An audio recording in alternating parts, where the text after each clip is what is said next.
Në këtë video do bisedoj rreth themës së përmajës dhe gjithashtu do shikojmë si sa e dëmshme është ajo nga aspekti mjekësor.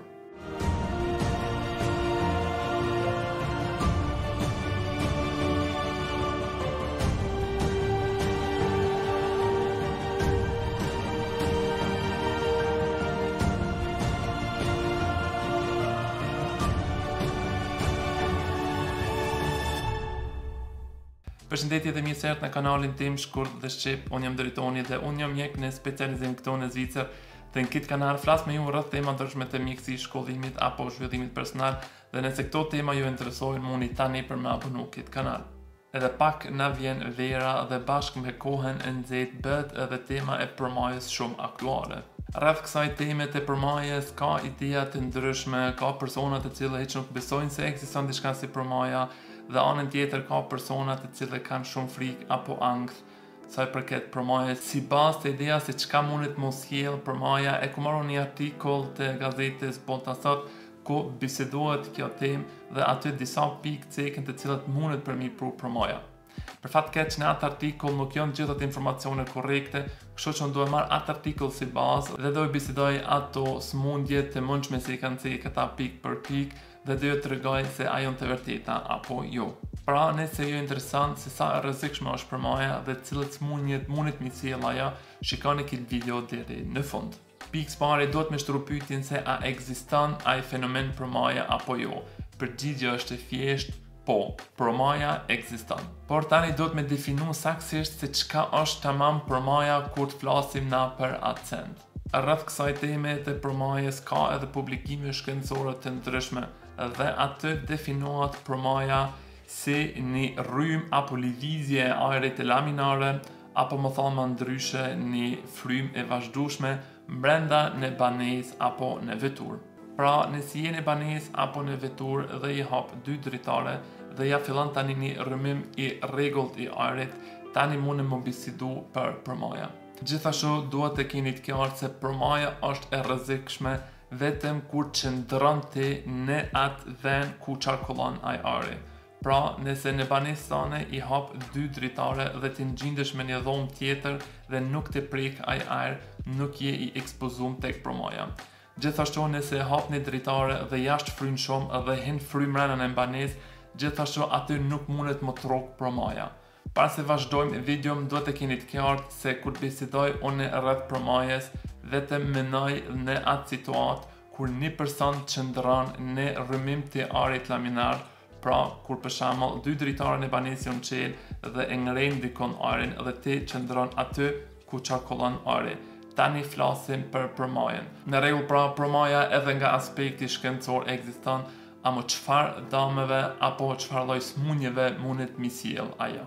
Siç e thash në fillim, si bazë si ideja popullore të cilat ekzistojnë, e ku marr një artikull të gazetës Bota Sot dhe aty për shembull përmenden probleme si mundet për më shkaktu përmaja, si probleme me eshtra si rojma apo artriti, tani ftofje, gripe, bronkiti, inflamacioni i sinuseve, i fytit apo i veshit, e deri te në inflamacion të trurit i cilët mund me çu edhe deri në vdekje.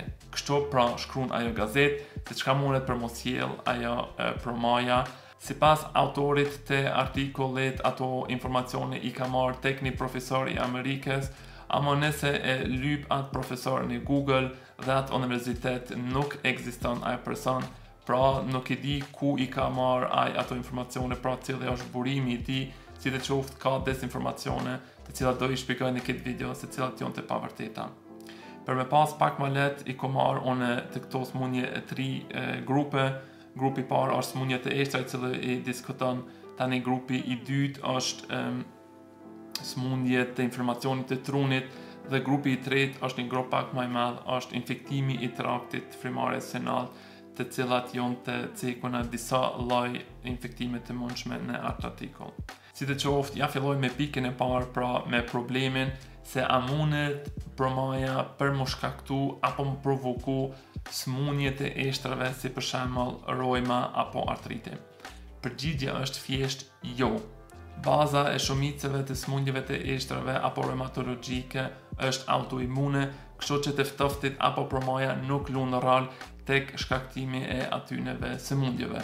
Në përgjithësi, të ftoftit apo rrëmimi i arit i ftoft shumë pak shkakton sëmundje se sa mendojnë disa njerëz, sidoqoftë sa i përket sëmundjeve reumatologjike apo të ishtrave, mosh më kanë i sigurt se promaja nuk t'i shkakton ato. Sëmundja e dytë e cila bisedohet në atë gazet është inflamacioni i trurit, i cili mund në atë mënyrë më çu edhe deri në vdekje.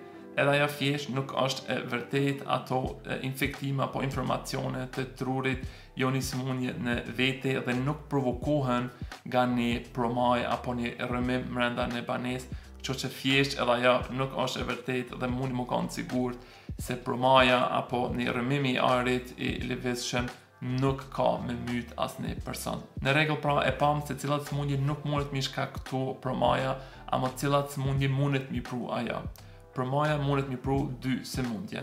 Sëmundja e parë është një lehtësim i një infektimi të traktit nalt frimarjes dhe sëmundja e dytë është një zhvillim të tensionit të muskulave apo një ndezje të lehtë të muskulave. Filloj me sëmundjen e parë të infektimit të traktit nalt të frimarjes. Në gazetin të bota sot bisedohet rreth ftojes, gripit, bronkiti, inflamacionit të sinuseve, të fytit apo të veshit. Këto të gjitha janë sëmundje të mundshme, të cilat përmbledhen në definicionin e infektimit të traktit nalt të frimarjes dhe janë shumë të lehtë në mesveti, kështu që për më pas pak më lehtë vetëm flas për infektimin të traktit të nalt të frimarjes. Këtu duhet të keni të qartë se promaja apo çaj rrëmimi i arit nuk e shkakton direkt infektimin e traktit nalt të frimarjes, ama vetëm e lehtëson për më mujt një virus apo një bakterie për më fut mrenda në trup dhe me zhvillu tani ato sëmundje. Nëse kjo temë ju intereson, mundi edhe net me kliku atë kom bisedu se sa nëse mund të ftoftet në të vërtet dhe bisedoj këtë temë pak më hollësisht se çfarë efekti lund të ftoftit në infektimin apo në zhvillimin e gripit. Sëmundja e dytë e cila mundet më provoku nga promaja është dhimbje e muskulaturës, sidomos e qafës. Çka ndodh aty tamam? Nëse unë për shembull gjindem tani për tani me një vend ku çarkullon një promaj apo një rrëmim i arit dhe është nxehtë, kështu që unë vetëm të njërsit pak, tani çaj ajër mu për shembull këto qafën tankohen, marrën dhe temperatura shkon të ul. Në atë moment nuk kuptohet tamam saktësisht çka ndodh, ama muskulatura e cila i ulet temperatura dhe është vetëm lkura e lakt, kështu që çaj zbritje temperaturës vetëm bëhet edhe më shumë. Muskujt e zhvillojnë një farë lloj tensioni apo dhe një lloj ndezje, kështu që persona tani e ndjejnë dhimbje të qafës, ose nëse ki maicën e shkort dhe ai frymim ta prek shpinën për një kohë të gjatë, e njëjta sen ndodh edhe tek shpina. Aty tani muskulatura është më thonë një lloj gjendje të ndjezjes dhe të dhem për disa ditë. Me borë si një përmbledhje të shkurt, promaja si një rrëmim i arit i rregullt me të vërtet ekziston dhe mundet më pas pasoja negative për shëndetin tënd. Sidoqoftë, sëmundje të ishtrave apo reumatologjike ose infektime të trurit apo infektime se janë në vdekje pruse nuk shkaktohen nga promaja. Promaja vetëm dy sëmundje mundet më t'i pru. E para sëmundje është një infektim i traktit i nalt të frimarjes, ku do të me pas kujdes se aty nuk e bën direkt promaja infektimin, ama vetëm e ngrit shancën për me pas një infektim me farë virusi apo bakterie. Dhe sëmundja e dytë e cila shkaktohet direkt nga promaja është një lloj inflamacioni apo tensioni i muskulave, sidomos i qafës apo i shpinës, ku shkak zbritjes të temperaturës, ku është edhe personi i ndjerësit tonë ndodh shumë shpejt dhe tani muskulatura reagon në atë mënyrë ku personi tani ndjen për disa ditë dhimbje. Sidoqoftë, nuk do më thonë se tash në verë nuk guxon me aeroz për shembull banesën hiç apo mos me lshu klimën e kerr. Nëse dëshiron për me aeroz banesën, thjesht i do të më menu për atë kohë ku është ai rrëmimi i arit për me majtë sa më të shkurt, kështu që propozohet 2 herë në ditë për shembull për me aeroz banesën dhe në atë kohë të gjitha të dritaret për mi hap. Kështu që menda 10 minuta për shembull krejt banesa aeroset dhe tani mundesh apet për mi mbyll dritaret. Çka nuk propozohet është me lënë për shembull dritaren gjysmë qel në disa vende në banesë, shkak se tamam çatëherë e provokon ti çat promaj apo çat rrëmim të arit laminar, i cili mund me shkaktu sëmundje të cilat i përmenda më parë, Nëse jeni një person I cili nuk beson hiç në përmaje apo ka një ankth tepër të madh, mundesh mja çu këtë video për me shiku. Për ndryshe të falenderoj që çdoar për kohën si ma kjep, shpresoj shumë që ki mujt mosu diçka tre, ju përshëndes, drejtoni.